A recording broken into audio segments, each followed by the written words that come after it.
பஞ்சாபில் நடைபெற்ற கபடி போட்டியிலிருந்து பாதியில் வெளியேறியது ஏமாற்றம் அளிப்பதாக வீராங்கனை ஜெயஸ்ரீ தெரிவித்தார். நியூஸ் 18 தொலைக்காட்சிக்கு பேட்டியளித்த அவர், அரசு வேலைவாய்ப்பு கிடைக்கும் என்ற கனவுடன் போட்டியில் பங்கேற்றதாகவும் தற்போது அது பறிபோய்விட்டதாகவும் வேதனை தெரிவித்தார். இப்போ பஞ்சாப்ல போனப்போ அங்க இந்த பிரச்சனைக்கான மிக முக்கியமான காரணம் என்ன? ஸ்டூடெண்ட்ஸ்குள்ள நடக்கிறதுனா அவங்க பிரிச்சு விட்டு இருந்தாவே அது சால்வ் ஆயிருக்கும்.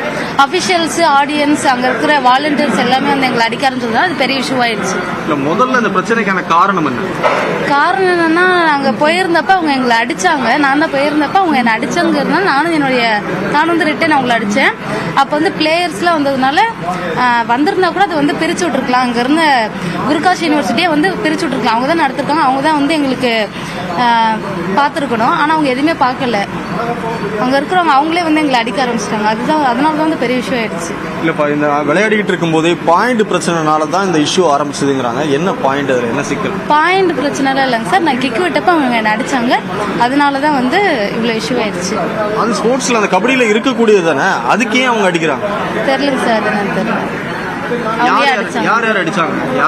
அங்க இருக்க பிளேயர்ஸ் தான் ஃபர்ஸ்ட் அடிச்சாங்க. என்னுடைய பிளேயர்ஸ் என்ன அடிக்கிறாங்கிறதுக்காக நானும் அவங்களை அடிச்சேன். என்னோட பிளேயர்ஸ் என்ன அடிக்கிறாங்கிறதுக்காக வந்தாங்க. கோச்சஸ்ல எங்களுடைய கோச்சஸ்ல அதுல தடுக்க தான் வந்திருந்தாங்க. அவருடைய ஆப்னன் இந்த தர்பாங்காவோட கோச் எங்களை அடிக்க ஆரம்பிச்சாங்க. அபிஷியல்ஸ் அடிக்க ஆரம்பிச்சாங்க. அங்க இருக்க வாலண்டியர்ஸ் அண்ட் பப்ளிக்ஸ் எல்லாருமே எங்களை அடிக்க ஆரம்பிச்சிட்டாங்க. உங்களுக்கு மட்டும் தான் அதுல அடிபட்டதா இல்ல பிளேயர்ஸ் எத்தனை பேர்? பிளேயர்ஸ் ஒரு 5 பேருக்கு அடிபட்டுருச்சு. எக்யூப்மெண்ட்ஸ் எல்லாம் வச்சு அந்த சேர் இந்த மாதிரி வச்சு அடிச்சதுனாலே உங்களுக்கு அடிபட்டுருச்சு. ஒரு பெரிய கனவோட போயிருப்பீங்க. அங்க இந்த பிரச்சனை ஆனதுக்கப்புறம் உங்களோட மனநிலை எப்படி இருந்தது? ஆமாங்க சார், இதுல எங்களுக்கு அப்பாயின்மெண்ட், நாங்க பொசிஷன் போனா நம்மளுக்கு அப்பாயின்மெண்ட் சர்வீஸ் எலிஜிபிள் அப்படின்னு சொல்லி தான் நாங்க நினைச்சு போனோம். ஆனா இது இப்படி ஆடணுன்னே எங்களுக்கு ரொம்ப கஷ்டமா தான் இருந்துச்சு.